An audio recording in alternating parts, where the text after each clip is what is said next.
India میں ایک بڑا مسئلہ چل رہا ہے لو جہاد کے حوالے سے۔ ان کا سوال یہ تھا مختصراً کہ ہمارے یہاں یعنی انڈیا میں بھارت میں لو جہاد کا بیانیہ بنا کر بھارتی مسلمانوں کو بہت زیادہ تنگ کیا جا رہا ہے۔ تو اس حوالے سے آپ کچھ بتائیں۔ دیکھیں، سب سے پہلے لو جہاد کا جو بیانیہ بھارت میں حالیہ چند دہائیوں میں ہمارے سامنے آیا ہے، سیاسی طور پر مذہبی بنیادوں پر پروان چڑھا ہے، جس میں یہ دعویٰ کیا جاتا ہے، یعنی لو جہاد ہے کیا؟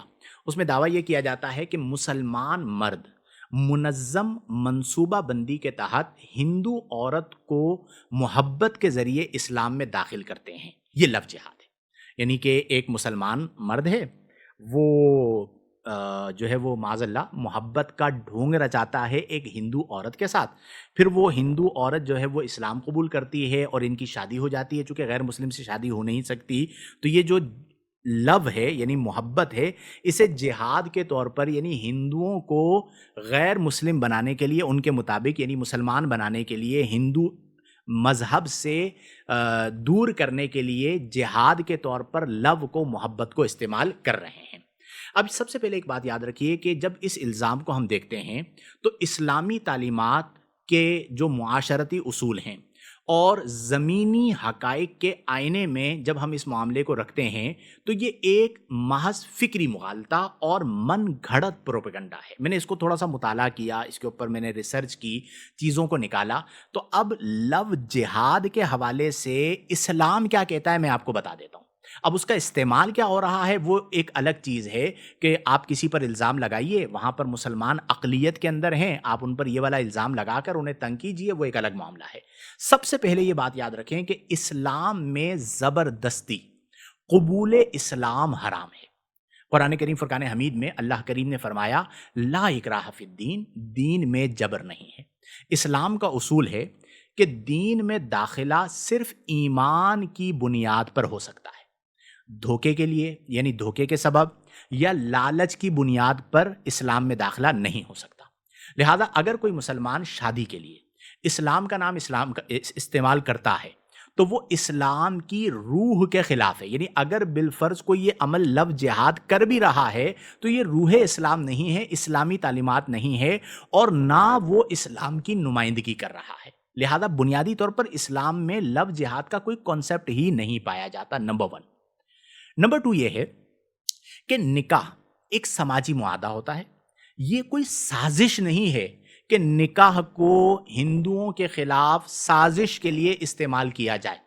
اور یہ میں واضح طور پر کہہ رہا ہوں کہ نکاح کے لیے اگر کوئی اسلام قبول کرتی ہے ہندو عورت اور وہ دل سے کلمہ نہیں پڑھتی، اللہ کے لیے اسلام کو قبول نہیں کرتی، تو پھر اس کے اسلام کی کوئی حیثیت نہیں ہے۔ اسلام میں نکاح کو عبادت قرار دیا گیا ہے جو صرف بالغ، سمجھدار اور رضامند مرد و عورت کے درمیان انجام پاتا ہے۔ اسلام کے مطابق نکاح اس وقت تک درست نہیں جب تک کہ عورت کی رضامندی نہ ہو۔ تو اگر وہ رضامندی سے کلمہ پڑھتی ہے، اسلام قبول کرتی ہے، تو یہ تمام چیزیں پھر تو درست ہو سکتی ہیں۔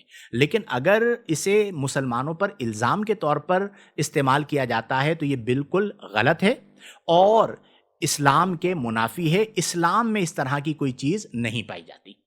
اسی طرح لو جہاد کا کوئی جو یہ کہا جاتا ہے نا کہ جی مسلمان یہ کر رہے ہیں تو اس کا کوئی واقعات ہوئے ہیں، بھئی کتنے واقعات ہوئے ہیں؟ آپ ہمیں ڈیٹا بتائیے، کتنی عدالتوں نے اس کے اوپر کیسز کے اوپر سزائیں سنائی ہیں؟ لو جہاد کا انڈیا کے اندر کوئی حقیقی ڈیٹا موجود ہی نہیں ہے۔ ہندوستان کی مختلف عدالتوں کو دیکھیے، پولیس کی رپورٹس کو آپ دیکھیے، وہ یہی کہتی ہیں کہ لو جہاد کے الزامات کی تفتیش میں کوئی منظم سازش یا پلاننگ سامنے نہیں آئی۔ جب وہ یہ کہہ رہے ہیں تو مسلمانوں کو اسے بنیاد بنا کر تنگ کرنے کی کیا ضرورت ہے؟ پھر ایک اور چیز میں عرض کروں کہ ایک مسلمان ہے، اس سے محبت ہو گئی ہندو لڑکی کو، ہندو لڑکی نے اسلام قبول کیا اور اس سے اس کا نکاح ہو گیا مسلمان کے ساتھ۔ اب آپ مجھے ایک بات بتائیے کہ جو ان کے ایکٹرز ہیں، ایک سے زائد مسلمان ہیں، انہوں نے ہندو لڑکیوں کے ساتھ شادی کی ہے نہیں کی ہے؟ مسئلہ کیا ہے کہ دیہاتوں میں، گاؤں میں مسلمان جو غریب مسلمان ہیں انہیں دبانے کے لیے، مارنے کے لیے اس طرح کے کام کیے جاتے ہیں۔ یہ جو بین المذاہب شادیاں ہیں نا، یہ صرف مسلمانوں میں نہیں ہوتی، بین المذاہب شادیاں اور محبتیں ہندوؤں میں بھی ہوتی ہیں، سکھوں میں بھی ہوتی ہیں. آپ کو ماضی قریب میں یاد ہوگا کہ ایک مسلمان عورت یہاں سے چلی گئی اور اس نے وہاں پہ جا کے ہندو مذہب قبول کر کے اور وہاں پر ایک ہندو کے ساتھ شادی کر لی. تو یہ شادیاں ہندوؤں میں بھی ہو رہی ہیں, سکھوں میں بھی ہو رہی ہیں, عیسائیوں میں بھی ہو رہی ہیں, سبھی قوموں کے اندر ہو رہی ہیں. لیکن اگر صرف مسلمان نوجوانوں کو اس کا نشانہ بنایا جائے تو اس کا مطلب یہ ہوا کہ یہ ایک متعصبانہ رویہ کہلائے گا, نہ کہ یہ حقائق پر مبنی کوئی چیز ہے. تو اس لیے اس بات کو یوں سمجھا جائے کہ یہ مسلمانوں کو دبانے کے لیے, اقلیتوں کو دبانے کے لیے اس طرح کے کام کیے جاتے ہیں. اب ہمارے ملک پاکستان کے اندر ہندو اقلیت میں ہیں, آپ مجھے بتائیے کہیں پر کوئی اس طرح کا معاملہ آپ کو نظر آتا ہے؟ وہاں پر مسلمان اقلیت کے اندر ہیں تو لفظ جہاد کا الزام لگاؤ اور پھر انہیں دباتے رہو, مارتے رہو, ظلم کرتے رہو. یہ بالکل غلط روش ہے, اس سے کنارہ کشی اختیار کی جائے.